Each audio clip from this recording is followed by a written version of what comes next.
Tanner Johnson here for English Class 10. I'm Macbeth, and the reporter is my mother. Was it hard to live when everyone knew who you were? No.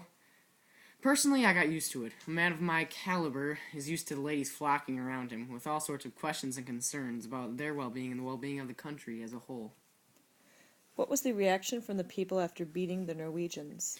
People went berserk. I tell ya, I got all these great gifts and admirable women started talking to me more. It was fantastic. I couldn't get enough. Admirable. Were you given any outstanding achievements for winning the war from Duncan? Not any physical possessions, but I was named the Thane of Cawdor. At first I had no idea how to take this achievement, but then I got used to the fact that being Thane of Cawdor was quite fun. Who do you consider a better friend, Duncan or Banquo? To me, Banquo is a more reliable everyday friend. He has always been there for me, and always would have if I didn't have killed him. You killed him? Yes. Why did you kill him? Yes, Mom, I killed him. Do you wish you had children? Not at all. If I wanted parasites running around my home, I would have done something about that. Amen to that.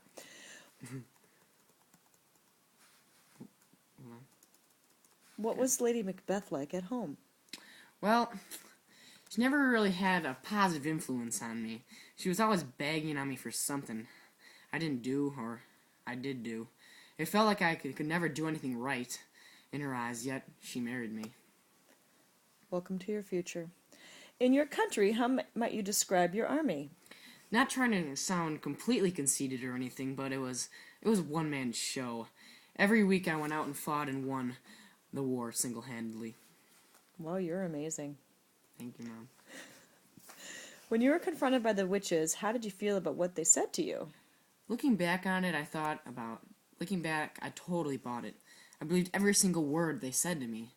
It probably killed me. Those damned women. Kind of like talking to your mother. Oh, this is a project. Did Lady Macbeth ever say anything to you about not being a man? Every single day! I tell ya, how did you know she said something like that? It almost got annoying. Every single day she told me if she were a man, she would have ended Duncan's life immediately. Nasty woman she was. Why'd you stay with her? Next question. Do you look at Lady Macbeth as bipolar? I wouldn't say bipolar, as I would explain her as downright mean. She was always nagging at me for something, as earlier I explained.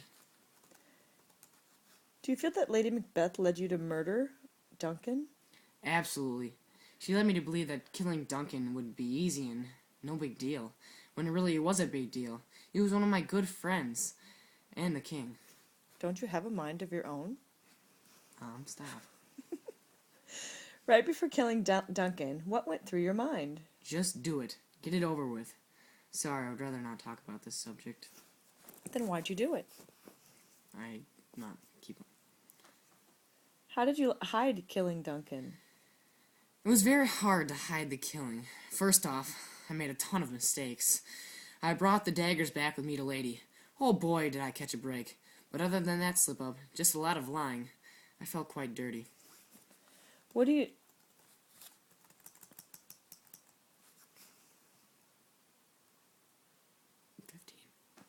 Did you think you were hallucinating when you saw the floating dagger? Not at all. I was like, what in the world is that right there? Then as soon as I realized what it was, I was filled with a world of guilt. Terrible feeling. After killing Duncan, did you feel powerful beyond measure? I felt the total opposite of that. I felt like I had nothing to live for. I just killed one of my best men. Wish I could go back and change it. The things I committed to. And then you killed Banquo? I felt like he knew about killing Duncan. Please, this subject is also touchy. Then why'd you kill Banquo too? I'm unsure. What did you think when you heard that Banquo's son got away? I was rather startled, to be quite honest. I sent 3 of my best men to do a good job for me, and the boy got away?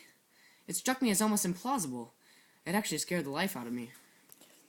Well, seeing Banquo's ghost, did it make you grieve or regret having him killed? Yes, absolutely. I felt terrible inside. Seeing him in the condition he was, I had killed my best friend, and I could do nothing about it. Did you believe the witches when they gave you those odd predictions? This time I actually didn't believe them, when I should have. I thought I was all-powerful Macbeth and nothing could stop me. I was terribly wrong in my assumptions. Why did you kill the house of Macduff? I started to worry to Wow, myself you've killed a lot of people. about the predictions the witches had given to me. One of the predictions was to be aware of the soldier Macduff, so I thought, better safe than sorry, and had men sent out to kill him. Why did you stop doing the dirty work after killing Duncan? I had no reason to. I was the all-powerful King of Scotland, and I expected people to do as I said. Really, I was scared of being killed myself, so I stayed in the castle. How did you take the suicide of your wife? At first I was quite unsure of things. I felt really bad about not caring about her enough to do something about her suicide, but then again, I guess it was her choice to leave me. Did you really think that you could get away with all these killings? Honestly, during the moment I had no clear conscience, and what I was doing, it was a terrible way of living. Do you have any regrets at all in anything? Living with regrets is like living with a burden on your back. For me, I try to let things go. Wow. What?